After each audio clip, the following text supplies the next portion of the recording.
શહેરના દાંડિયા બજાર વિસ્તારમાં આવેલી રેવા હોસ્પિટલમાં પ્રસૂતિ બાદ એક મહિલાનું મોત થતાં ભારે ચકચાર મચી ગઈ છે.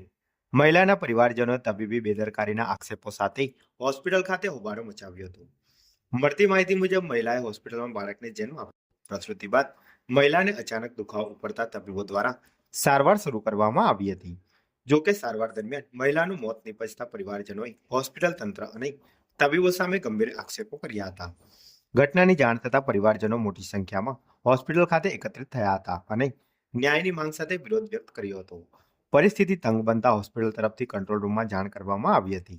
જાણ થતાં પોલીસ કાફલો તાત્કાલિક સ્થળ પર દોડી આવ્યો હતો અને મામલો થાળે પાડવાનો પ્રયાસ કર્યો હતો. પોલીસે સમગ્ર ઘટનાની ગંભીરતા ધ્યાનમાં રાખીને જરૂરી કાર્યવાહી હાથ ધરી છે. મહિલાના મૃતદેહને પોસ્ટમોર્ટમ માટે મોકલી આપવામાં આવ્યો છે. પોસ્ટમોર્ટમ રિપોર્ટ બાદ મોતનું ચોક્કસ કારણ સામે આવશે. આ ઘટનાને પગલે દાંડિયા બજાર વિસ્તારમાં ભારે ચર્ચા જાગી છે. બીજી તરફ મહિલાના પરિવારજનો ન્યાય મળશે કે નહીં તે અંગે લોકોમાં ચર્ચા તેજ બની છે. પોલીસ દ્વારા સમગ્ર મામલે વધુ તપાસ હાથ ધરવામાં આવી રહી છે.